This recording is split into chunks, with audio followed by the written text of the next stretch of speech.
आता जे शेतकरी सध्या नाही का, म्हणजे सगळ्या शेतकऱ्यांचं म्हणणं असे दुधाला बाजार नाहीये.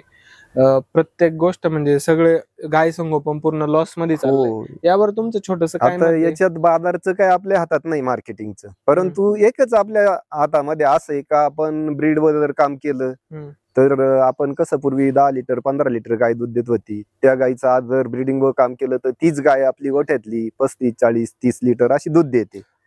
आणि मग होतं काय का बा आपला त्या 15-20 लिटरच्या गायीला तेवढाच खर्च येतो, 40 लिटरच्या गायीला तेवढंच खाद्य तेवढीच मेहनत असते, चाराही तेवढाच लागतो, पण उत्पन्न डबल होतं. म्हणून मग आपल्याला ते काळाची गरज आहे आणि केलं तरच, असं केलं तरच पुढे आपण प्रॉफिट मध्ये. बरोबर आहे. म्हणजे 15 लिटरच्या गाईला जर महिन्याला 5,000 खर्च असेल तर 30 लिटरच्या गाईला तुम्हाला 5 ते 6,000 रुपयेच खर्च येईल. खर्च तेवढाच आहे, पण आणि उत्पन्न वाढेल. उत्पन्नात बदल 15 लिटरची गाय 30 लिटर तुम्ही पिळाल तर पिळाल आणि डबल होईल तुमचं उत्पन्न. म्हणजे कॉस्टिंग तेवढंच आहे. कॉस्टिंग तेवढंच आहे, पण उत्पन्न वाढतं. आणि आज रेट मग कमी आहे तर ते आपल्याला कॉस्टिंग वाढल्यामुळे रेट मध्ये परवडतं.